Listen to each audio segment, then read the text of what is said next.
Hello once again, Falguni. Hello again, Jeremy. It's a kind of, I guess, intriguing time, to put it slightly undiplomatically, because now there is a sense that we're back to normal for some, but then for others, there's not. And I understand that the whole way of approaching what you might call forecasting for a business has changed a bit. What is your view on planning for a business, let's say on into the future? And what have you done for your clients to make sure that they adhere to your advice? So as we know, the plans that people made at the end of 2019 for 2020 have gone. COVID happened and everything changed. And so looking too far ahead, I think at the moment is not what people are comfortable with, because we just don't know what's going to happen.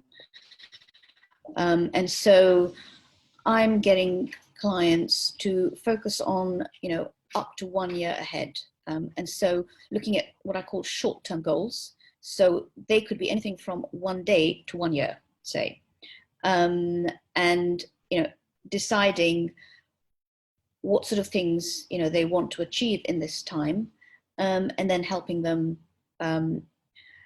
effectively plan so that they can achieve those goals, because it is all about planning. Because you could have a goal, and unless you actually structure the steps of how to get there, it's not going to happen.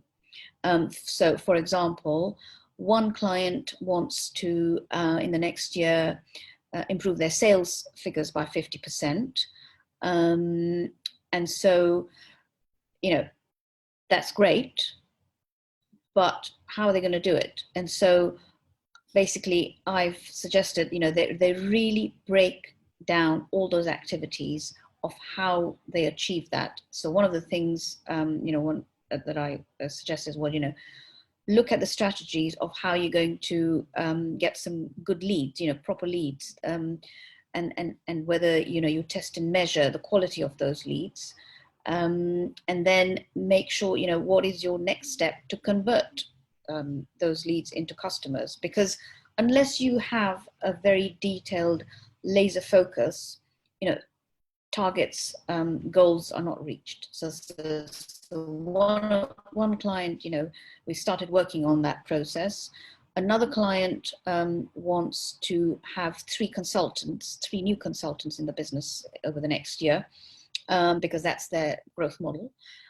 And so, start looking at, what sort of person is going to fit with the rest of the employees. How are you going to make sure that the job description is exactly as you want? How are you going to start looking for this person? Is it going to be word of mouth? Is it going to be through a recruitment agency? How is that going to happen? So there's many steps to these things. People, I find that sometimes, business owners won't think through the detail. And as boring as that might sound, if it's done in a properly structured way, which is why they have me, helping them out, you don't miss steps, and you don't try and jump steps just to quicken the process. Because if you try and do that, you are going to miss something, and you might have to go back. You might get the wrong person if this is consultant, and that's happened. So it's really looking at, what do you want to do in the next 3 months, 6 months, 12 months, and then really planning. And I call these goals, confidence builders, because once you start achieving them, you can really see that you're getting somewhere. one thing I find personally, well, for my business, sometimes quite difficult is understanding actually what strategy means. Do you find with your clients that they also sometimes get a bit confused as to the what, you know, what they're actually doing and what they want to do, as opposed to more about the whys and the hows, and they get a bit confused between those particular things? It is about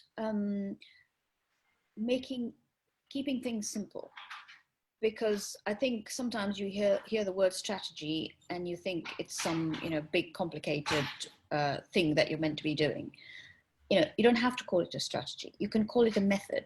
Okay, it's how do I get from where I am to where I want to get to, and it's not going to happen in one swoop. You're going to have to plan it. You're going to have to break it down, and then you're going to have to just take each step at a time and see what progress you're making, and along the way, you know, monitor, you know, test and measure, whatever you want to call it, whether what you're doing at the moment is working or not. You know, there's no point carrying on something when you know you're trying to reach a goal, but it's actually not working. So, you know, test and measure, monitor it, and see whether, you know, it's something that is going to be successful. But the key is, don't complicate matters. As ever, sage advice. Thank you so much, Falguni.